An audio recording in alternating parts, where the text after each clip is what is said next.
Aceh Explore menampilkan halaqah dari Masjid Raya Baitur Rahman Banda Aceh.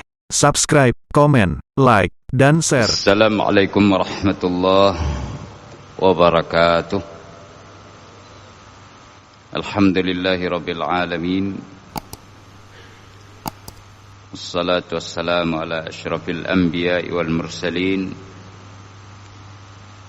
Sayyidina wa maulana Muhammad, imamil mufassirin wa qaidil muhaddithin, hujjatil fuqaha wa qudwatil awliya, wa ala alihi wa ashabihi at-tayyibin at-tahirin, wa ba'da. Para masyayikh, Bapak dan Ibu jamaah rahimakumullah, marilah kita bersyukur kepada Allah Subhanahu wa taala dengan mengucapkan alhamdulillah atas limpahan nikmat dan karunia yang diberikan oleh Allah Subhanahu wa taala kepada kita semua. Nikmat yang lahiriah maupun nikmat yang batiniah. Nikmat kita diberikan kesehatan secara fisik. Nikmat diberikan hidayah dan taufik, sehingga kita bisa melaksanakan salat subuh berjamaah pada hari yang berbahagia ini. Dan itu pun kita laksanakan dengan berjamaah. Rasa syukur kita jamaah rahimakumullah kita iringi pula dengan berselawat kepada Nabi sallallahu alaihi wasallam, pada al dan sahabat sekalian. Karena sebagaimana kita ketahui bahwa berselawat kepada Rasulullah ini akan memberikan banyak sekali manfaat kepada kita. Pahala yang berlipat ganda, penjagaan dari sisi Allah Subhanahu wa taala, sekaligus akan dijanjikan kepada kita syafaat di kemudian hari. Kita juga akan mendapatkan selawat dari Allah Subhanahu wa taala kepada kita, selawat para malaikatnya, selawat makhluk ciptaan Allah Subhanahu wa taala, bahkan sampai kepada pepohonan dan bebatuan ikut pula berselawat kepada kita dengan kita berselawat kepada Rasulullah sallallahu alaihi wasallam. Jamaah rahimakumullah, pada pertemuan yang lalu kita sudah sampai kepada pembahasan sekilas pandang tentang kemukjizatan Al-Quranul Karim, di mana bahasan kita ini nantinya mengantarkan kepada bukti kebenaran akan dakwah Nabi dan kerasulannya. Yang kita telah sampaikan adalah di antara para ulama mengatakan bahwa Al-Quran sebagai kitab yang penuh dengan kemukjizatan, menghimpun mukjizatnya itu pada sisi sastra dan seni Al-Quran. Itu sudah kita bahas. Yang kedua, ada ulama mengatakan bahwa kemukjizatan Al-Quran itu pula didapatkan pada pemberitaan kepada kita sesuatu yang gaib, baik yang gaib di masa Al-Quran diturunkan ataupun yang gaib dari masa sebelum Al-Quran diturunkan, hingga sampai kepada perihal berita-berita gaib setelah Al-Quran diturunkan. Berita tentang surga dan neraka, berita tentang apa yang akan terjadi terhadap umat ini, sehingga kita ambil contoh tentang kemenangan yang diperoleh oleh bangsa Romawi, yang kemudian nanti umat Islam akan memperoleh kemenangan yang lebih besar lagi. Kemudian jamaah rahimakumullah, Al-Quran juga menjanjikan bahwa kelak nanti Allah akan mewariskan dunia ini kepada orang-orang yang beriman dari hamba-hambanya yang saleh. Dan janji Allah itu telah kita lihat bukti dan kenyataannya. Nah, ini adalah kemukjizatan Al-Quran dari sisi berita gaibnya kepada kita. Kemudian selanjutnya ada para ulama yang mengatakan bahwa Al-Quran memiliki sisi kemukjizatan di mana di dalamnya disampaikan tentang bukti-bukti dan isyarat-isyarat ilmiah, ilmu dan pengetahuan, atau yang disebut dengan al-i'jaz al-ilmi fil Qur'anil Karim. Nabi seorang yang tidak mempelajari ilmu alam, tidak belajar kepada seorang insinyur, tidak tahu, pernah kenal kepada saintik manapun, tapi beliau bisa menyampaikan bagaimana awan yang bergumpal-gumpal bertingkat-tingkat itu memberikan hujan, kemudian kilat yang menyambar. Ada pula hujan di antaranya, hujannya tidak terlalu keras. Ini Nabi sampaikan bahwa awan-awan itu yang layaknya seperti gunung. Ya, kalau dilihat ukurannya sampai dengan 20 km persegi, itu bergumpal. Dan ini benar adanya, sementara Rasulullah belum pernah beliau belajar kepada ahli ilmu pengetahuan tersebut, belum pernah juga menjadi seorang passenger pesawat, sehingga nampak dilihat nanti awan-awan sebagaimana kita hari ini bisa menumpang pesawat terbang. Rasulullah pernah terbang dengan burak. Nah, ini lebih menunjukkan kepada kemukjizatannya bahwa burak, seekor binatang yang dikabarkan menyerupai antara keledai dengan kuda, memiliki sayap, lalu kecepatan terbangnya di mana hentakan kaki belakangnya, hentakan kakinya itu sejauh tatapan pandangan matanya. Sekali dia memacu, maka jaraknya sejauh tatapan pandangan matanya. Dan seterusnya sifat-sifat burak. Kalau ini dijadikan sebagai pernyataan dari kita bahwa Nabi pernah terbang, nah ini bukan terbang layaknya kita terbang hari ini. Itu adalah terbang yang menunjukkan kemukjizatan yang lebih lagi, bahwa beliau adalah seorang Nabi dan utusan Allah. Nah, ini adalah sisi-sisi dari kemukjizatan Al-Quran. Dan itu sudah kita sampaikan pada pertemuan yang lalu. Nah, terakhir ingin kita sampaikan, di antara para ulama ada yang mengatakan bahwa salah satu kemukjizatan Al-Quran yang tidak boleh dianggap sepele adalah Al-Quran mengandung teori-teori dan pengajaran serta petunjuk. Dan ini yang sangat mahal, yang kita hari ini walhamdulillah telah memperolehnya. Betapa banyak orang di luar sana, bahkan miliaran, baik di masa kita hidup atau sebelum masa kita setelah Al-Quran diturunkan, mereka tidak mendapatkan petunjuk. Mereka tidak mampu meresapi teori daripada Al-Quran. Mereka tidak mampu memahami ajaran-ajaran Al-Quran. Bahkan di antara mereka Ada yang mencoba untuk memaksakan ajaran prinsip yang mereka buat-buat sendiri.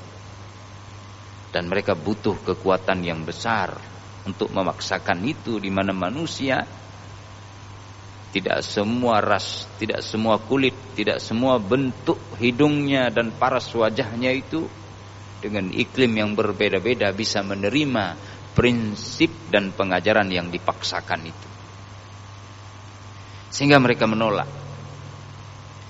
Ketika mereka menolak, maka orang-orang yang memaksakan prinsip tersebut, dia himpun kekuatan militer yang sangat luar biasa, lalu mereka masuk ke wilayah yang hendak dia paksakan, dan kemudian mereka memerangi orang-orang tersebut.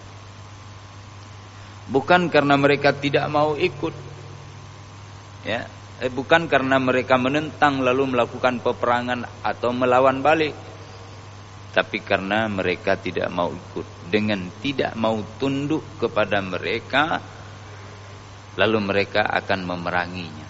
Dan ketika mereka menunduk kepada teori yang dipaksakan itu, mereka akan menjajah bangsa dan ras atau kabilah atau suku atau negara tersebut. Ini yang terjadi dalam kehidupan, baik sebelum kita sampai dengan masa sekarang. Tetapi Al-Quran tidak demikian. Al-Quran yang mengandung pengajaran-pengajarannya, petunjuk-petunjuknya, arahan-arahannya. Al-Quran yang mengandung teori-teorinya. Ini nilai-nilai yang dimintakan manusia untuk mengikutinya, dengan lapang dada manusia mengikutinya. Al-Quran tidak butuh kepada kekuatan senjata. Al-Quran tidak butuh kepada batas wilayah dan negara. Sekat-sekat geografis itu ditiadakan di dalam pancaran pandangan Al-Quran untuk mengaplikasikan teori dan menyampaikan teori itu ke dalam relung dan jiwa manusia. Sehingga manusia bisa diatur oleh Al-Quran sikap dan perilakunya, di mana sikap dan perilaku itu dipelajari di dalam ilmu jiwa dan ilmu sosial dari generasi demi generasi lintas batas. Muncullah para tokoh-tokoh sosial, tokoh-tokoh ilmu kejiwaan. Ya, dia pelajari itu. Ya, tokoh kejiwaan dalam hal kehidupan bermasyarakat, karena manusia ini adalah homo sapiens. Itu dipelajari, teorinya banyak betul sampai dengan hari ini. Tapi timbul lalu tenggelam, dipegang sementara karena keterpaksaan atau karena manusia berpikir adalah ini mungkin benar, tren pada masanya, lalu ditinggalkan. Rupanya ini keliru, tidak tren lagi, tidak menjadi viral lagi. Orang ikut kepada teori lainnya. Terus bolak-balik manusia. Tapi ajaran Al-Quran, teori-teorinya jamaah rahimakumullah, meresap ke dalam hati orang-orang yang diminta oleh Al-Quran untuk tunduk kepada ajaran dan petunjuknya atau syariatnya. Dan mereka dengan serta-merta ikut, tanpa harus ada pasukan militer yang memiliki persenjataan kuat, kejam, tanpa harus ada sekat, yang sekat itu membentuk sebuah komunitas negara dan di batas sekat itu mereka harus begini-begini. Tidak perlu. Sekarang di seluruh dunia, dan kita bisa melihat, jangankan di negeri kita, jangankan di wilayah kita, sampai ke pelosok benua Amerika, Islam pun kemudian menapak sampai ke Australia. Tidak ada satu benua pun kecuali ada masyarakat Muslim. Allahumma kecuali kita ke Antartika, karena dia tidak dimiliki oleh suatu negara. Bahkan di sana pun ada Muslim yang melakukan penelitian, karena banyak bangsa di negara ini menerjunkan para ahlinya untuk membuat penelitian di Antartika tersebut, yang dimana suhu udaranya paling kurang minus 40 derajat Celcius, bahkan pada waktu-waktu tertentu sampai dengan 75 minus 75 derajat Celcius. Sidang jamaah rahimakumullah, meskipun air di sana tidak ada atau kurang sedikit karena curah hujannya juga demikian, lalu ketika turun dia mengeras, tapi manusia melakukan penelitian di sana, dan di antara mereka yang berangkat ke sana ada orang-orang yang beriman kepada Al-Quran, tidak karena keterpaksaan, tapi karena mereka mengenal teori Al-Quran lalu tunduk kepada teori itu. Dan ini adalah kemukjizatan Al-Quran. Bagaimana wujud imannya? Kalau kita sampaikan satu persatu sulit. Ada advokat internasional, ahli dalam berbagai macam ilmu dan kedisiplinan, Roger Jeraudi, malang melintang dari satu keyakinan ke keyakinan yang lain, dari suatu aliran ke aliran yang lain, dari satu gaya keilmuan dan tren penampilan pemikiran pada waktunya, satu ke tempat yang lain. Tapi kemana destinasi beliau terakhir? Di mana beliau berlabuh? Beliau angkat salut kepada Al-Quran, sampai beliau kemudian harus terusir dari negaranya karena mampu membuka kedok bagaimana Israel, orang-orang Yahudi, memaksakan kehendak mereka terhadap dunia ini, sementara dunia terjajah dengan pemaksaan kehendak mereka. Lalu di penjara, dijatuhi hukuman, tapi beliau kemudian dibela oleh sampai dengan 400-an para lawyer muslim yang ada di negeri Arab yang mereka berasal dari berbagai negara, tidak berasal dari satu negara, berbagai negara, lalu membela orang yang telah memeluk Islam dan menyatakan kebenaran Al-Quran. Roger Jeraudi itu salah satunya, dan banyak lagi. Hari ini bila orang takut kepada Islam, tapi pada sisi yang lain ada major, ada wali kota di negara-negara yang dia itu mayoritas orang-orang Kristiani atau beraliran lain, tapi bisa menjadi wali kota,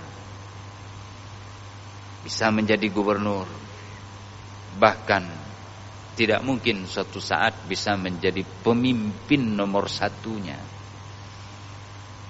karena Allah menjanjikan itu. Dan mereka tidak terpaksa, mereka ikut di tengah masyarakat yang mereka itu mayoritasnya adalah bukan muslim, dia adalah minoritas, tapi mampu memegang bendera la ilaha illallah. Dia tancapkan keyakinannya di atas bumi itu, dan tidak ada orang yang berani mengganggunya, bahkan memberikan respek kepadanya. Ini yang terjadi. Sidang jamaah rahimakumullah, para pendengar di rumah, iman yang masuk ke dalam hati orang-orang yang beriman, teori-teori tentang keyakinan yang ada di dalam perasaan orang-orang yang beriman yang mengikuti Al-Quran, ini adalah sama antara iman orang-orang di awal dengan iman orang-orang yang di akhir. Sama kita beriman ini. Amantu billah wa amantu bi malaikatihi wa amantu bi rusulihi wa amantu bi kutubihi wa amantu bil yaumil akhir wa amantu bil qadari khairihi wa syarrihi.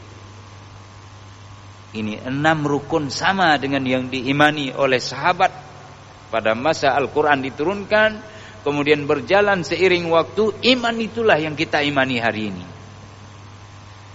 Adakah teori yang seperti itu persis yang diimani pada hari ini oleh orang lain? Tidak ada. Karena mereka berubah-ubah, bergonta-ganti, bahkan bertukar-tukar. Tidak ada teori yang pasti.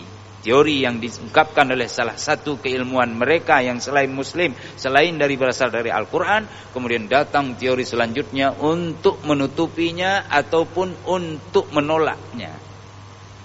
Lalu orang menjadi bimbang, ragu, terombang-ambing bagaikan berada di lautan dan dia tidak tahu di mana daratannya. Padahal daratan itu amat dekat dengan dia. Karena Allah lebih dekat kepada mereka daripada urat lehernya sendiri. Wa nahnu aqrabu ilai min hablil warid. Teori Al-Quran, syariat Al-Quran. Yang dirahmati Allah Subhanahu wa taala, kaum muslimin, para pendengar. Tidak ada yang membedakan iman ini secara teoritis adalah iman para pembesar dan sekaligus dia adalah iman orang rakyat jelata pada tingkatan grassroots, akar rumput. Iman seorang yang memiliki kekayaan, dia sebagai miliarder dalam dunia ini. Pada sisi yang lainnya dia adalah iman yang sama yang dimiliki oleh seorang yang berjalan sepanjang jalan mengumpulkan barang-barang bekas. Dia menutup kehidupannya sehari mungkin tidak sampai makan 3 kali, sebagaimana layaknya manusia lain. Apalagi berbicara mau mewah-mewahan. Ini iman yang sama. Itulah teori Al-Quranul Karim. Iman yang mengajarkan kepada kita siapa yang duluan datang dia berhak berdiri di saf yang pertama. Siapa yang datang belakangan dia silahkan tempati posisi di mana yang kosong. Yang itu pun dia jaga keseimbangannya agar tidak porak-poranda kesatuan dan kekokohan bangunan umat di dalam beribadah kepada Tuhannya. Iman yang demikianlah yang mengajarkan seseorang memberikan pendidikan kepada muridnya. Tapi kalau ada orang yang kemudian menodai dan mencederai para murid-muridnya, sesungguhnya dia sebenarnya adalah berkepala dua. Kata Al-Quran, begini, begini, begini, dan itu terbukti. Atau dia dicap sebagai orang munafik dalam teori Al-Quran. Dan semua orang berpandangan yang sama seperti itu. Atau di dalam pandangan lain dia adalah orang yang fasik kalau terbiasa melakukan itu. Atau dia sesekali tersilap hamba Allah. Dan kita semua punya persepsi itu. Dia masih ditarik oleh Al-Quran untuk mendekat kepada Allah. Teori Al-Quran. Dia tidak akan dipermalukan. Iman yang bisa masuk ke dalam hati orang-orang yang penuh dengan kezaliman, basah dengan kesesatan. Dia tenggelam di dalam kekufuran, tapi diangkat oleh Al-Quran, lalu martabatnya akan meningkat. Tidak ada seorang pun yang berani menunjuk ke arah wajahnya, engkau adalah orang yang sesat sebelumnya, dan sekarang kami tidak akan ikuti kamu. Kita kenal Umar bin Al-Khattab. Kita kenal siapa itu Khalid bin Al-Walid sebelumnya. Kita kenal siapa itu paman Nabi Hamzah bin Abdul Muttalib. Dia menegak minuman keras. Tapi begitu berada di dalam keimanan ini, dia diberikan respek tidak hanya oleh pada masanya, sampai dengan hari ini orang membicarakan siapa sosok dan karakter itu. Ini iman yang ada dalam Al-Quran. Sidang jamaah rahimakumullah. Kalau kita sebut satu persatu panjang, tapi kita ambil kata-kata Al-Quran. Al-Quran mengajarkan seseorang dan masuk keimanannya ke dalam hati secara teori Al-Quran, secara syariat Al-Quran, secara petunjuk Al-Quran. Boleh dilihat di dalam surat Taha ayat 70 sampai dengan 73. Ini hanya sebutan ayat saja, tapi kisahnya dimulai sebelum ayat 70. Kita ambil sekilas. Iman itu adalah iman yang masuk ke dalam hati orang-orang penyihir di masa Fir'aun. Sehingga mereka tidak gentar lagi, Pak. Mereka tidak akan pernah bisa diberikan ancaman oleh siapapun karena dia tunduk kepada Al-Quran, bukan karena ancamannya. Dia tunduk kepada Al-Quran bukan karena janji Al-Quran. Janji dan ancaman itu datang kemudian. Karena memang harus demikian menyampaikan, tidak menyembunyikan informasi. Dasarnya adalah aminu billahi wa rusulih. Imanlah kalian kepada Allah dan Rasulnya. Aku adalah seorang utusan Allah. Datang pertama sekali bukan memberi ancaman, tapi yang datang ayat pertama, Iqra bismi rabbikal ladzi khalaq. Tidak ada ancaman di sana kecuali setelah beberapa surat turun, baru turun lanjutan dari surat Al-Alaq. Dzarni wa man khalaqtu bukan ini. Ya.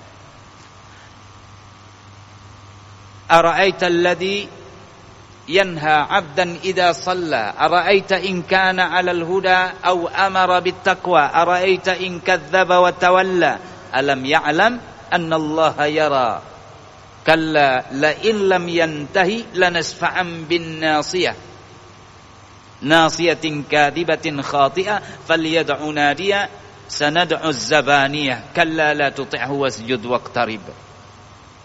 Ancaman, kalau itu dikatakan sebagai ancaman, baru datang setelah beberapa surat. Di awal surat 5 ayat tidak ada ancaman. Yang ada pengajaran tentang membaca, ilmu, pengetahuan tentang bahwa manusia diciptakan dari apa, siapa yang menciptakannya, lalu apa kemuliaan daripada manusia itu sendiri. Begitu. Ayat yang kedua hanya perintah.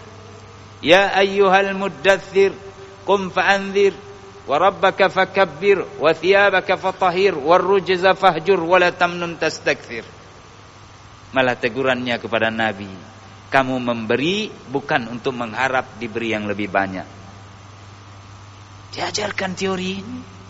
Ya ayyuhal muzammil qumil laila illa qalila nisfahu aw inqus minhu qalila aw zid alaihi warattilil qur'ana tartila. Teori yang disampaikan adalah keimanan masuk. Dan teori seperti ini dalam sejarah telah ada datang kepada hati orang-orang yang beriman, yang mereka tidak mengenal ada lintas batas, tidak mengenal ada batas-batas geografis. Tapi dia lintas batas. Kaum Nuh beriman seperti ini. Ibrahim alaihissalam beriman seperti ini. Disuruh sembelih anaknya. Siapa orang yang sakit dikatakan oleh dunia kalau mau menyembelih anaknya, tapi karena iman ini adalah kejujuran, dia sembelih anaknya. Allah janjikan pembebasan, keselamatan. Allah janjikan ganti kepadanya. Lalu Allah berikan dia sebagai sebutan yang mulia bagi orang-orang yang datang setelahnya.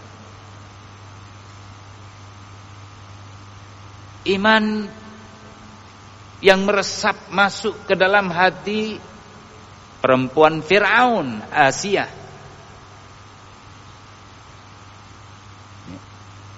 Coba kita lihat. Suami pembesar, orang nomor wahid yang menguasai Mesir dan sekitarnya. Kekayaan yang melimpah. Keabsolutan dia dalam tampilan dunia. Tapi sang istri menerima teori kebenaran iman. Yang kita sudah sebut bahwa itu masa dulu adalah juga Islam. Ya.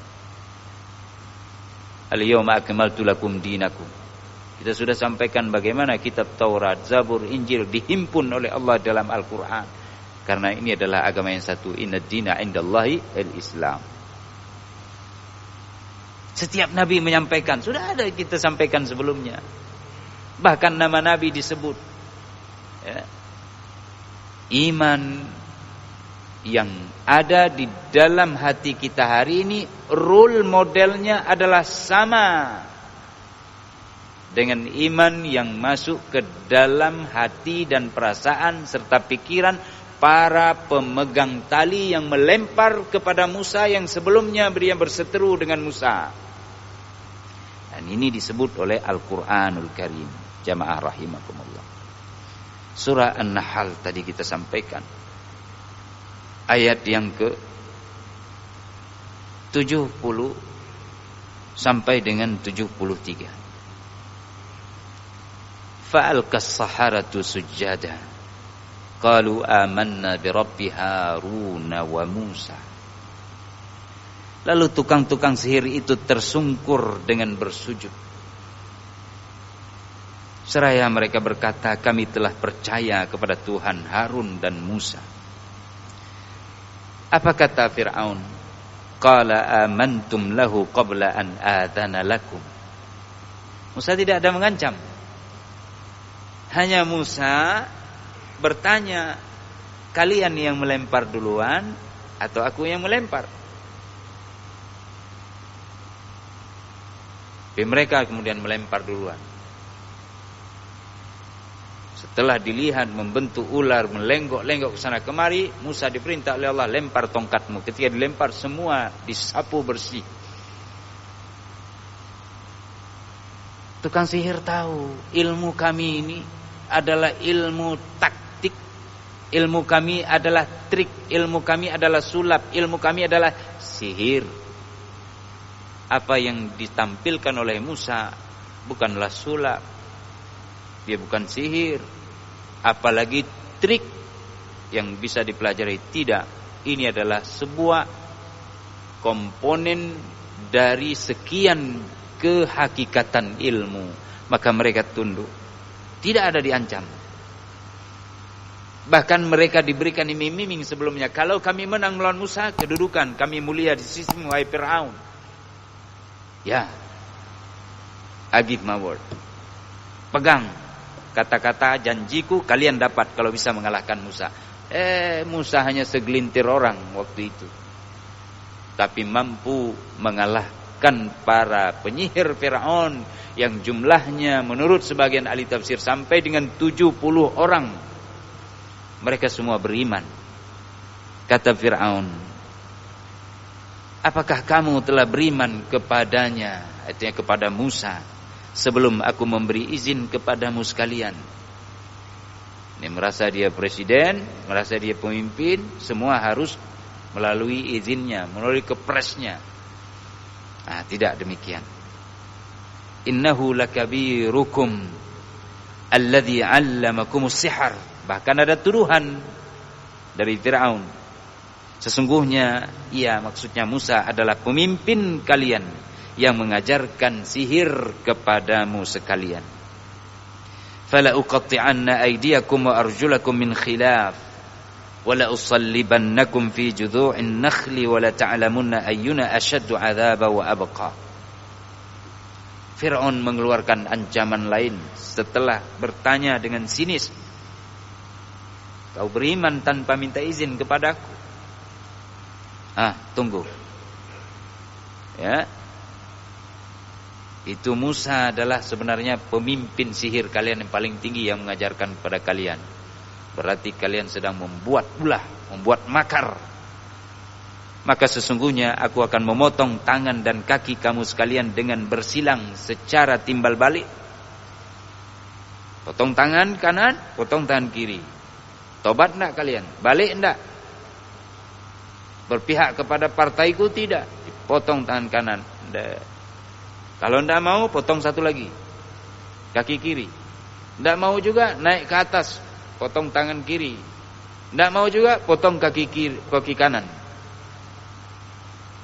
Nadi telah putus semuanya.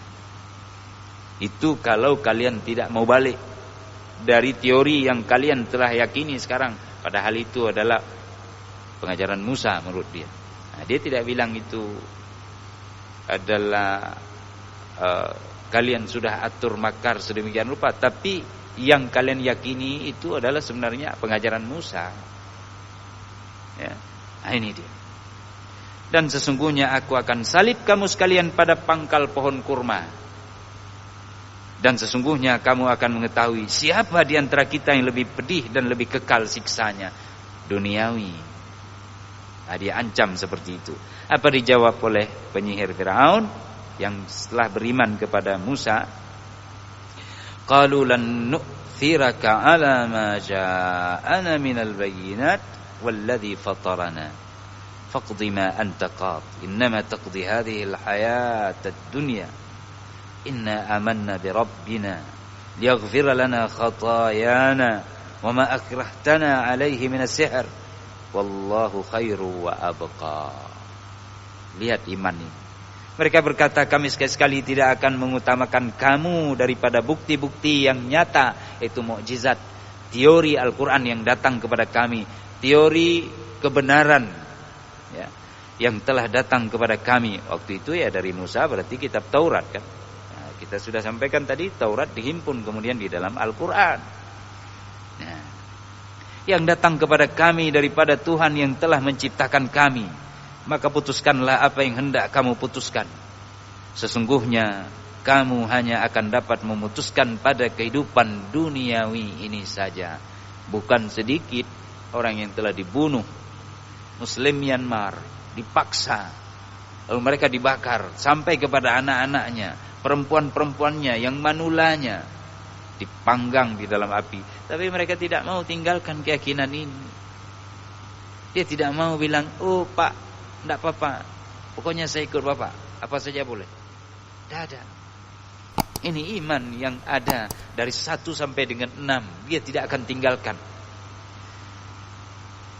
Inna amanna bi rabbina, sesungguhnya kami telah beriman kepada Tuhan kami, agar Dia ampuni kesalahan-kesalahan kami dan sihir yang telah kamu paksakan kepada kami. Wallahu khairu wa abqa.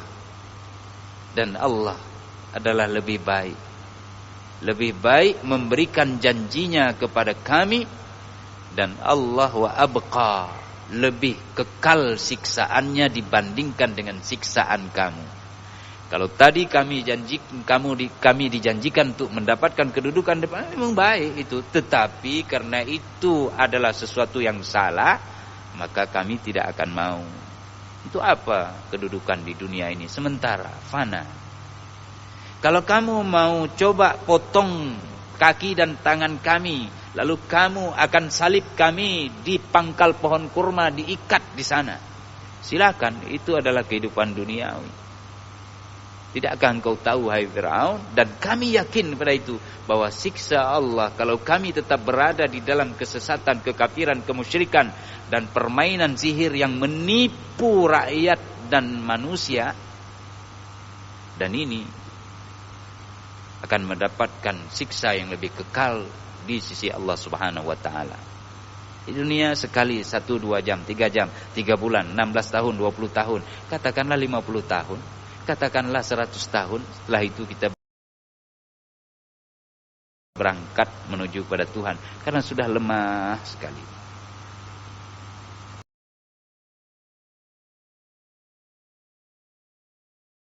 Di akhirat azab itu kekal, khalidina fiha. Sidang jamaah rahimakumullah, inilah dia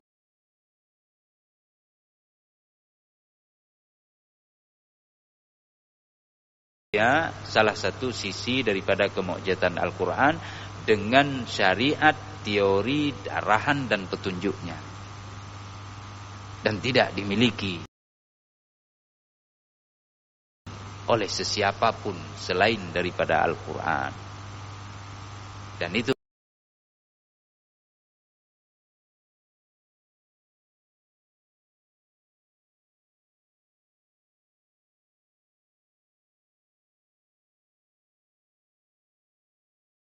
menjadi bukti kemukjizatan, kebenaran akan dakwah Nabi Muhammad sallallahu alaihi wasallam dan kerasulannya.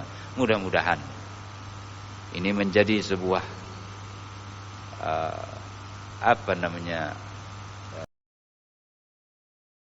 semangat baru kepada kita untuk lebih mengkaji Al-Quran, untuk lebih melihat